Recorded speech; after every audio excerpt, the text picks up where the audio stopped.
Halo pemirsa, sebelum kita melanjutkan podcast ini, jangan lupa untuk like, subscribe, dan share supaya semakin banyak orang yang terberkati oleh podcast ini.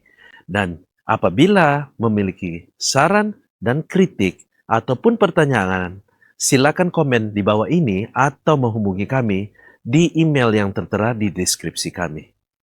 God bless you. Selamat menonton. Halo guys, welcome back to God is Good Podcast. Kembali bersama Akira Jo, ditemani oleh Pastor Albert Lintang. Siap. Hari ini kita akan berbicara tentang prinsip Kristen, atau kasih. Kasih ya. Pertanyaannya adalah Pak, bagaimana caranya kita bisa menerapkan konsep kasih di dalam hidup kita sehari-hari? Wow. Ini kelihatannya pertanyaan yang mudah tapi sebenarnya susah. Susah-susah gampang. Iya, karena kasih itu memang sesuatu yang ini ya. Pertama-tama kita harus mengerti bahwa kasih itu bukan hanya serangkaian perbuatan baik, Betul. gitu ya. Tetapi kasih itu sebenarnya adalah pribadi Tuhan itu Betul, sendiri kan. pribadi Tuhan itu sendiri. Seperti yang tertulis dalam 1 Yohanes 4 ayat 8 dan ayat 16. Di kedua ayat itu ada muncul pernyataan Allah adalah kasih. Kasih. Jadi bukan bilang Allah adalah Tuhan yang mengasihi, enggak. Dia bilang Allah adalah kasih. Berarti waktu kita melakukan prinsip, kita melakukan kasih, kita mempraktekkan kasih, menghidupi kasih, kita sedang menghidupi pribadi Tuhan Pribadi di dalam Tuhan. kita. Betul. Jadi itu sebenarnya ya. Kemudian bagaimana caranya? Ya kita belajar saja dari Tuhan Yesus. Saya melihat bahwa kasih itu kalau mau dilakukan, yang pertama adalah kita memang setiap hari harus hidup berkeputusan selaras dengan pribadi Tuhan. Jadi memang kita harus selaras dengan pribadi Tuhan. Memang. Selaras itu adalah kata yang penting, karena selaras itu kalau dalam bahasa Yunaninya itu kata pengertian itu dipakai kata siniemi. Siniemi itu punya salah satu pengertian adalah selaras gitu. Dan ini juga sejalan dengan apa yang ditulis Paulus di Roma 8 ayat 28, bahwa definisi orang yang mengasihi Tuhan menurut Paulus adalah orang yang terpanggil sesuai dengan rencana Allah. Artinya orang yang tersedia dicocokkan dengan apa saja yang Tuhan mau, kalau saya mau bahasakan demikian. Jadi kalau kita mau bilang bagaimana melakukan kasih, yang pertama adalah kita memang harus selaras dengan Kristus. Nah, apa yang Kristus lakukan? Nah, itu hal-hal yang menarik yang kita lihat. Apa yang Kristus lakukan? Ya, kemudian menarik karena Yesus memberikan undang-undang dasar kerajaan Allah itu dalam memulai pelayanannya. Dia memberikan dulu undang-undang kerajaan sorga. Nah, undang-undang kerajaan sorga itu kalau saya bilang itu ada di pasal 5 sampai pasal 7 kitab Matius. Nah, kita lihat dulu Matius 5 itu. Jadi kalau mau hidup dalam Yesus, yang pertama kalau hidup dengan kasih ya, yang pertama itu adalah kita harus hidup dalam berkat Tuhan dan berbahagia dengan berkat itu. Bersyukur. Ya, kalau mau dipendekkan Pendekkan itu bersyukur. bersyukur. Kenapa saya pakai dua kata itu? Karena di Matius 5 ayat 3 mulai itu kan kalau di bahasa Indonesia bilang berbahagialah. Terus bahasa Inggris dibilang diberkatilah, blessed. Tapi kalau kita lihat tinjauannya dalam bahasa asli itu berbahagia dan diberkati. Ya. Jadi kalau saya mau bilang bahwa kalau kita mau hidup dalam kasih, kita harus berbahagia pada berkat Tuhan atas kita. Ya, bersyukur itu tadi. Bersyukur itu luar biasa loh. Saya ingat kejadian ini. Ada istrinya Yakub kan istrinya 2. Sebelum jadi 4 akhirnya ya. Yakub punya istri 2. Nah, istri pertamanya itu Lea yang dia tidak cinta sebenarnya. Nah, dia cinta sebenarnya istri keduanya Rahel, tapi kan dia ditipu sama Laban. Kemudian waktu dia menikahi Lea merasa bahwa dia tidak dicintai. Dalam literatur juga ditulis bahwa Lea itu memang di Alkitab juga dibilang matanya Lea itu tidak berseri. Saya cari itu kata tidak berseri, ya apa ya, matanya gimana gitu. Tidak ada Picek apa orang Makassar bilang pico apakah bagaimana, pokoknya begitulah. Ada ya, tidak bersinar mungkin. Pokoknya matanya tidak bagus. Tidak bagus. Gitu. Ya. Auranya tidak bagus maksudnya mungkin ini Pak. Dibilang mata, kalau saya baca literatur matanya yang tidak bagus. Dan ya memang begitu toh, kalau kita lihat manusia kan begitu, kalau begitu matanya lagi loyo-loyo sedikit. Belum bagus, ya itu menentukan tuh dia punya. Dan Lea ini tidak bagus katanya matanya. Nah, Yakub tidak cinta sama Lea. Jadi Lea yang pertama dia sudah rasa dirinya jelek. Yang kedua dia juga rasa dia tidak dicintai sama suaminya. Maka dia berdoa pada Tuhan. Nah, kalau kita baca itu bagaimana Lea melahirkan anak-anaknya, itu selalu apa ya, Lea itu dia mengucap syukur sama Tuhan, tapi dia namakan anak-anaknya itu sebagai manifestasi dari perjuangan hatinya yang menginginkan cinta suami, menginginkan pengakuan dari suaminya. Nah, kita baca itu di kitab Kejadian.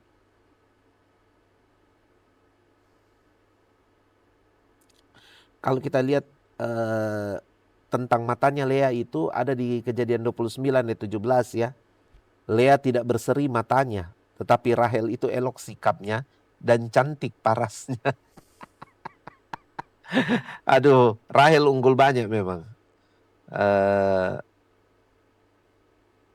Terus kemudian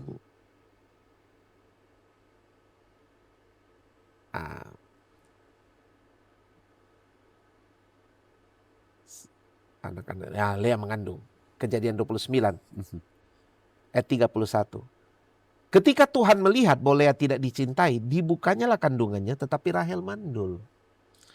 Lea mengandung, lalu melahirkan seorang anak laki-laki dan menamainya Ruben. Perhatikan ini, dia filosofi nama anak-anaknya. Dia yang kasih nama loh, bukan bapaknya. Padahal harusnya bapak yang kasih nama. Tapi ini Lea, dia take over semua. Gitu. Dan menamainya Ruben, sebab katanya, sesungguhnya Tuhan telah memperhatikan kesengsaraanku. Jadi dia mengaktualisasikan dirinya lewat nama anak-anaknya. Gitu. Tuhan telah memperhatikan kesengsaraanku. Sekarang tentulah aku akan dicintai oleh suamiku. Dia cari itu kasih. Mengandung pula, mengandung terus dia. Luar biasa ini Lea. Ia melahirkan seorang anak laki-laki, maka ia berkata, sesungguhnya Tuhan telah mendengar bahwa aku tidak dicintai. Isu ini lagi diangkat. Lalu diberikannya pula anak ini. Ya, kalau kita bicara cinta, kasih ya. Lalu diberikannya pula anak ini kepadaku. Maka ia menamai anak itu Simeon. Jadi Simeon itu begitu juga filosofi namanya. Mengandung pula lah ia melahirkan seorang anak laki-laki, maka ia berkata, sekali ini suamiku akan lebih erat kepadaku. Karena aku telah melahirkan 3 anak laki-laki baginya. Itulah sebabnya ia menamai anak itu Lewi. Keinginan untuk lebih erat pada suaminya. Wah, haus sekali dia. Itu. Tapi ini ayat 35. Mengandung pula lah ia lalu melahirkan seorang anak laki-laki, maka ia berkata, sekali ini aku akan bersyukur kepada Tuhan. Itulah sebabnya ia menamai anak itu Yehuda. Wah. Waktu dia bersyukur tidak pakai tendensi macam-macam. Dia bersyukur saja pada Tuhan. Lahir Yehuda. Dan seperti kita tahu, dari Yehuda inilah lahir Yesus Kristus. Dari Yehuda ini lahir Raja Daud. Lahir orang-orang hebat ya. Lahir Raja Daud. Lahir Raja Salomo. Semua itu dari garis keturunan Yehuda. Sampai kemudian Yesus Kristus. Itu dimulai dari apa? Karena ada seorang wanita yang mengucap syukur pada Tuhan. Dia bersyukur. Dia ada tendensi. Dia hilangkan semua tendensi-tendensinya dia tentang bagaimana dia ingin dicintai oleh suaminya. Tapi dia hanya berfokus pada sekali ini aku bersyukur pada Tuhan.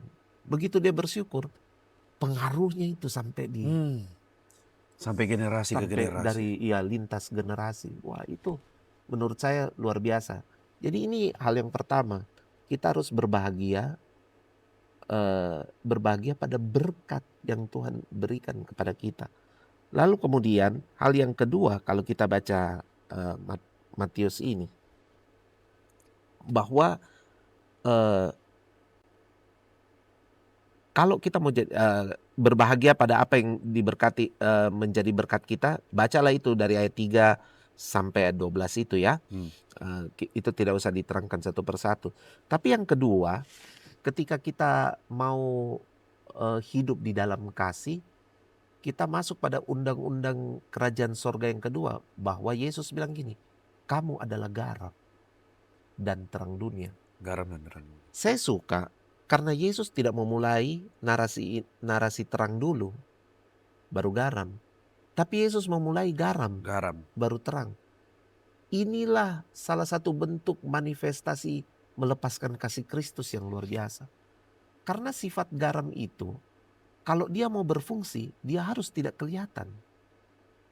Betul. Sepanjang dia kelihatan, dia tidak berfungsi.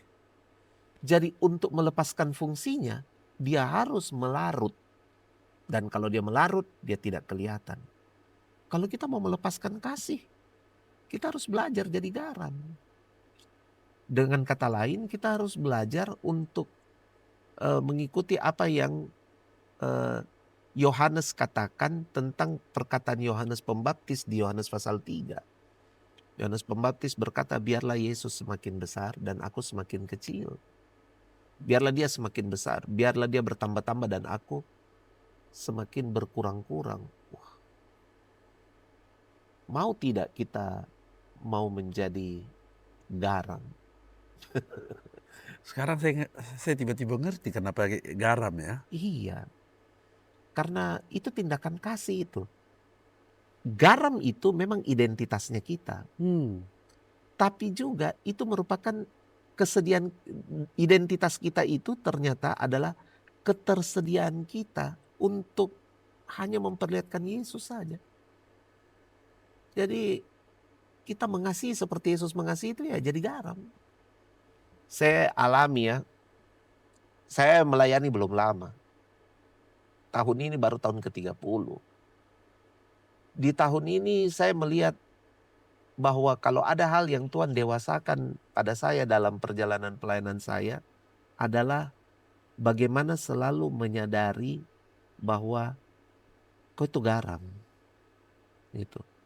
Kalau kau garam, ya kau harus rela saja. Kalau memang bahkan kau tidak diingat, jasa-jasamu tidak diingat. Gitu ya. Satu kali saya pernah dengar kesaksian dari seseorang yang saya dulu di masa awal hidup kekristenannya itu saya sangat berkontribusi aktif loh dalam membangun kehidupan kekristenannya. Saya ajar Alkitab, pokoknya saya berkontribusi aktif dalam segala lini. Tidak hanya lini rohani saja. Tapi satu kali saya dengar dia punya kesaksian. Dia bersaksi dan dia tidak mention nama saya. Dia malah mention nama hamba Tuhan besar yang pada akhirnya memang dia terhisap dalam pelayanan hamba Tuhan itu. Inilah yang telah menjadi ini, itu. Ini pertama kali ya saya dapat pelajaran ini ya. Saya waktu dengar dia bersaksi begitu, saya marah sekali. Saya bilang, ini orang udah tahu diri memang betul-betul. Wah, saya ini beginilah akibatnya kalau kurang terkenal. Oh ini Allah begini. Begitu saya sampai pikir begitu. Sampai melebar begitu. Dalam keadaan itu tiba-tiba Tuhan bicara sama saya. Tidak pada saat itu. Tapi setelah beberapa waktu ya. Dengan saya menyimpan kedumelan itu ya. Kemudian saya sampai. Kemudian saya sempat berpikir begini. Oh lain kali kalau melayani jamu kok jangan terlalu kayak bagaimana lah. Toh juga kau mau melayani begitu, kau nggak diingat juga. Toh, eh, eh, terus kemudian satu kali saya baca itu ayatnya Paulus bilang itu, aku menanam, Apolos menyiram, tetapi Tuhan yang memberi pertumbuhan. Betul. Langsung Roh Kudus bilang, kau curang. Kau curang. Sekalipun kau menanam, atau sekalipun kau yang menyiram. Tapi kalau saya tidak memberi pertumbuhan, maka dia tidak akan menjadi seperti apa yang kamu lihat sekarang. Kau curang. Kau cuma pikir itu kontribusimu. Oh, saya bertobat. Enggak. Tapi ketika saya bertobat itu, kemudian untuk beberapa waktu Tuhan mendisiplinkan diri saya untuk supaya saya lihat diri saya adalah garam. Jadi kalau garam itu ya kau harus rela bahkan tidak dinotis ya, tidak diketahui, tidak dikenali jasa-jasanya gitu ya. Tidak apa-apa. Justru itu yang memberikan kita kemerdekaan hidup. Sebenarnya yang membuat kita diperbudak adalah karena kita tidak mengerti prinsip ini. Bahwa Betul. kita garam, ya kan? Betul. Kita kan selalu menuntut orang. Kau lihat dulu, saya sudah ini, saya sudah itu, Nggak. Kau garam. Makanya saya selalu kalau ada hal-hal orang bilang sama saya, mestinya kau begini, mestinya kau tampil, mestinya kau kasih lihat, mestinya kau kasih tahu kalau kau yang begini. Saya selalu jawab orang-orang seperti yang bermaksud baik itu ya kepada saya. Sebenarnya mereka bermaksud baik. Bermaksud baik, Iya. betul. Tapi saya selalu jawab begini, I'm salt. Saya ini garam. Kalau kita garam, itu perbuatan kasih tuh. Yesus Betul. bilang, kamu beri dan tangan kiri, tangan kan Tidak boleh tahu. The other hand tidak boleh tahu. Gitu. Kemudian perbuatan kasih yang ketiga itu jadi terang. Jadi terang. Kita kan suka ide terang. Toh. Kita pikir ini ide terang adalah soal kita menjadi dikenali atau apa. Di panggung. Padahal setelah saya renungkan, ide terang ini luar biasa dan cukup berbahaya buat diri kita. Jadi begini. Apa karena dunia gelap, Pak? Jadi ya, itu juga. Jadi begini, ide terang itu adalah kamu harus siap sedia mempertanggungjawabkan hidupmu. Harus siap sedia. Itulah tindakan kasih itu. Bersiap mempertanggungjawabkan hidupmu.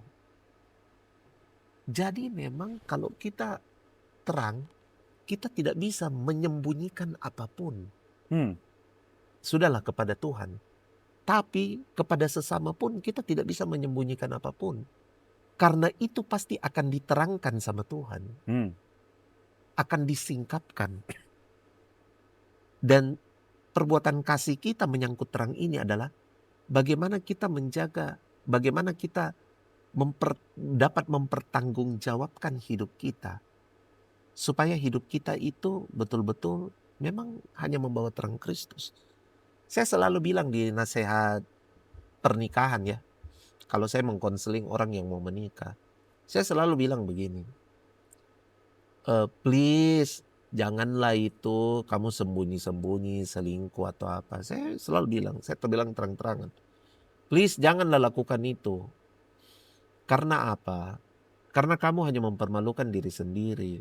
Biar kamu mau sembunyikan kayak apa itu, masalahnya kamu ini anak terang. Karena kamu anak terang, maka segala sesuatu yang kamu sembunyikan di kegelapan, menurut kata Yesus, akan dinyatakan di loteng-loteng rumah. Pasti begitu. Karena sebagai terang kita harus mempertanggungjawabkan akuntabilitas hidup kita kan. Harus, tidak bisa tidak. Nah itulah tindakan kasih. Kalau kita bertanggung jawab. Nah kalau kita tidak bertanggung jawab, apa yang dinyatakan di loteng-loteng rumah atas hidup kita? Ya semua aib-aib kita kan. Kita lihat itu yang ada yang viral itu yang nonton konsernya Coldplay. Ada pasangan itu kan kita lihat itu. Kok mau sembunyikan bagaimana? Ya terserah orang mau bilang. Tapi dia bukan anak terang, dia bukan begini. Sama aja Sama sebenarnya aja. konsepnya. prinsipnya adalah lebih-lebih kalau kau nak terang. Lebih-lebih kalau kita nak terang. Lebih-lebih kalau kau nak terang. Kalau kau nak terang, maka siap sedialah mempertanggungjawabkan hidupmu. Toh juga nanti kita di hadapan tahta Allah. Kita Yang harus kita tetap lakukan bertanggung adalah jawab. mempertanggungjawabkan. Dan itu adalah salah satu tindakan kasih. Bertanggung jawab itu tindakan kasih. Toh. Karena memang banyak sekarang kan kalau kita bicara tentang kasih, itu kan banyak yang salah artikan lah. Karena kasih versi dunia kan itu agak beda ya. Iya betul. Karena kasih versi dunia yang kita tahu itu adalah kayak perasaan lah. Jadi atau supaya orang bilang baik, kita Iya. orang baik, Iya. kita mencari versi baiknya di dalam dunia. Iya. Dunia yang menentukan bahwa kita harus kasih, Iya. mengasihi. Kita harus mengasihi semua orang. Kita harus mentoleransi mereka punya sikap. Padahal sebenarnya kan tidak begitu. Iya. Betul kita harus mengasihi sesama kita. Tapi kita tidak bisa mengasihi atau toleransi dosa. Iya. Tapi Betul. dengan sekarang, dunia sekarang kan mau kita anak-anak terang, anak-anak Tuhan untuk dipaksa untuk toleransi juga dosa. Ya, Atas nama love ataupun kasih. Iya, betul. Padahal sedangkan lagu sekuler saja itu, kita kan selalu bilang begini, kita suka sama ide begini, Yesus itu menerima kita apa adanya. Ya, Dan kita suka ide itu, dan memang itu benar. benar. Itu memang Yesus menerima kita apa adanya. Tapi kan waktu Yesus terima kita apa adanya, dia tidak mau dalam pertumbuhan pengenalan kita akan dia, kita menjadi dalam keadaan apa adanya kita ketika Masih pertama tetap sama, kali. Enggak lah. Kita kan juga begitu. Bagaimana, coba saya selalu bilang sama orang-orang yang bicara seperti itu. Saya bilang begini, coba saya bayangkan ya, kalau anak saya itu waktu dia TK dilapor sama gurunya, dia belum tahu baca huruf, biar sudah diajar, belum tahu membaca. Masa saya tidak terima dia apa adanya? Dia tetap anakku dong. Walaupun guru kasih komplain sama dia soal itu, dia tetap anakku. Tapi kalau dia sudah kelas 6 SD dan dia tetap tidak tahu membaca, ya saya juga tidak terima lah. Saya tetap harus, walaupun tetap dia anakku, tapi saya harus. Kita harus berusaha Iya, untuk dia berusaha bisa. supaya dia bisa. Begitu juga Tuhan gitu. Dan saya pikir, masa lagu sekuler bisa bicara begitu ya. Ada lagunya penyanyi Indonesia itu namanya Tulus. Dia punya lagu itu judulnya Jangan Cintai Aku Apa Adanya. Dia bilang, karena dia bilang gini, liriknya itu bilang begini, jangan cintai aku apa adanya, tuntutlah sesuatu agar kita jalan ke depan. Wih, bagus itu. Jadi maksudnya orang saja ini di luar kekristenan saja ya, mengerti bahwa kalau kita diterima apa adanya itu adalah sesuatu hal. Tetapi untuk menerima tanggung jawab, tuntutan gitu, itu juga adalah hal yang lain. Begitu. Jadi ini yang kayaknya orang lupa begitu ya. Iya. Bahwa tanggung jawab itu adalah bagian dari bagaimana kita hidup dalam kasih. Betul juga. Hidup dalam kasih berarti bukan kita toleransi, tapi juga berarti kita harus bertanggung jawab dengan kita punya semua. Iya. Jadi kita tidak bisa juga tidak enak, maksudnya kita tidak bisa toleransi dosa kecil, dosa besar. Nggak bisa kompromi. Tidak bisa kompromi. Iya. Karena sebenarnya banyak juga orang bilang, apa aja dosa kecil. Iya. Padahal kalau saya pikir, dosa apapun juga kalau Tuhan kudus, suci, is that the right word? Holy, ya kan? Berarti dia kan tidak bisa terkontaminasi dengan dosa. Sekecil apapun juga, ibaratnya kalau ada satu kecoa di air minum, kita tidak mungkin minum. Apa bedanya satu kecoa dengan 10 kecoa? Atau kecoa kecil dengan kecoa besar? Iya. Tetap saja kita tidak boleh minum. Bisa. Iya, betul. Nah, seringkali kita karena kurang memaknai kasih, ya kita berpikir, kecil jika kecoanya minum deh. Iya. Gitu. Padahal tidak bisa. Tidak boleh kompromi. Berarti tanggung jawab atas tidak bisa komprominya juga itu salah satu. Iya, betul. Bentuk kasih. Saya ingat satu kali ada teman saya mengaku, dengan menangis dia mengaku bahwa dia jatuh dalam dosa homoseksual. Dia takut sekali, tidak bisa dia mengaku ini gitu. Cuma waktu dia dekat dengan saya, dia tiba-tiba kayak tidak bisa untuk tidak mengaku, dan dia mengaku, dia menangis toh. Terus dia sudah siap ini, dia bilang, Maki mau dia bilang begini sama saya, maki saya bro, saya mengecewakan, maki saya bro. Saya cuma diam, saya menangis. Jadi dia lagi tunduk ini tuh. Saya tidak lihat dia, saya balik begini, saya menangis. Terus dia angkat mukanya nih. Kenapa kau menangis? Langsung saya peluk dia. Bilang, Tuhan Yesus, kalau kau mengaku ini hari, itu tanda bahwa Tuhan Yesus masih sayang kau. Kau Betul. mengaku ini bukan karena kau punya kemampuan, tidak. Kau mengaku ini, itu tanda bahwa Tuhan masih sayang kau. Betul itu. Makanya saya menangis ini karena saya lihat ternyata Tuhan masih sayang kok, biar kau sebrengsek ini Tuhan. Saya pakai kata itu ya. Tuhan masih sayang kok. Wah, kita menangis. Dan memang dia setelah kejadian itu dia cukup progres ya dalam memperbaiki kehidupannya begitu ya. Maksudnya saya juga lihat pertolongan Tuhan. Tapi intinya itu begini. Kita memberikan pengertian dan dia memahami bahwa oh, kalau Tuhan mengasihi itu, dia mau kita bertumbuh. Dia mau kita Hmm. bisa enggak saya bilang begini? Dia mau sebenarnya kita untuk bertumbuh supaya kita selamat. Ya, betul lah.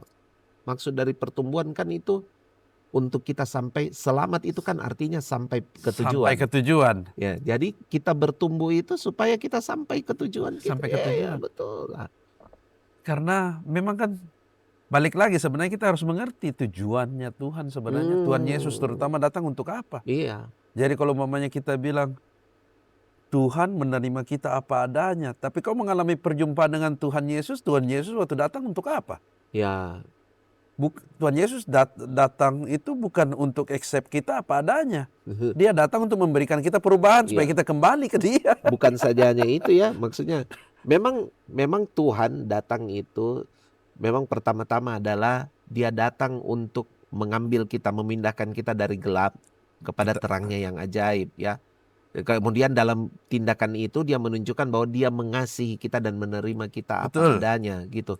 Tapi ingat, kan dia pindahkan kita ke terang yang ajaib ini. Jadi waktu dia terima kondisinya kita begini, apa adanya saya terima. Iya, diterima. Tapi saya harus olah. Iya, harus olah. Makanya ada keywordnya itu sebenarnya ya dalam menyikapi hal ini. Keywordnya itu adalah pertumbuhan. Proses ya, which is memang bertumbuh itu kan proses. Jadi memang apa ya, disitulah Tuhan berulang-ulang menerima kita karena kita masuk dalam proses bertumbuh itu. Dan kita juga harus belajar berulang-ulang menerima diri kita yang dalam proses bertumbuh itu, dan juga kemudian menerima orang lain yang dalam proses bertumbuh itu.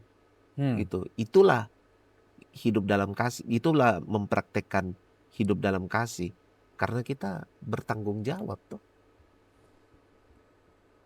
Betul. Berarti kurang lebih kita bisa simpulkan untuk menerapkan konsep kasih di dalam hidup kita sehari-hari, kita sebenarnya gampangnya aja kita harus membawa Tuhan hadir di dalam kehidupan kita untuk memberi dampak ke sekitar kita. Iya. Kurang lebih kayak begitu. Kurang lebih seperti itu ya. Seperti yang kita sudah bahas panjang lebar tadi. Pemirsa, semoga terberkati oleh perbincangan kita pada hari ini. Dan teruslah jagalah dan binalah hubunganmu dengan Tuhan sampai kita masing-masing bisa membawa hadirat Tuhan ke dalam lingkungan kita. Amin. Sebelum kita berpisah, kembali saya undang Bapak Albert Lintang untuk berdoa supaya kita dapat membawa kasih ke dalam hidup kita. Ya. Tuhan Yesus, kami tahu bahwa sangat terbatas dan sangat terbatas kami untuk bisa hidup dan mempraktekkan kasih-Mu. Tapi ajarlah kami Tuhan untuk selalu melihat bagaimana upaya Tuhan yang berulang-ulang menerima kami, mengasihi kami tanpa menyerah sedikit pun.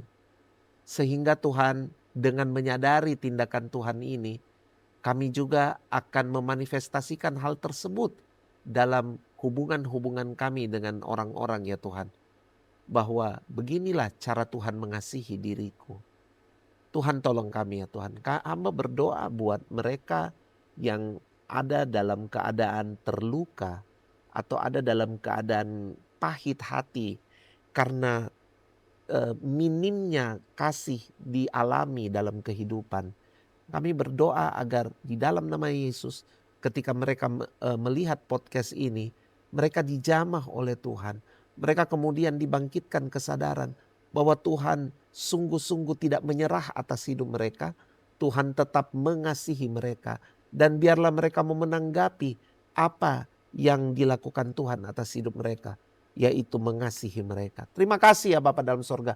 Kalau ada di antara penonton podcast ini juga yang merasa stuck dalam pertumbuhan rohani ya Tuhan, Roh Kudus wahyukan kepada mereka ya Tuhan. Ketika mereka melihat podcast ini, mereka menyadari bahwa Tuhan tidak menyerah untuk membuat mereka hidup dalam pertumbuhan iman. Sehingga Tuhan mereka akan terus bertekun di dalam Engkau ya Tuhan.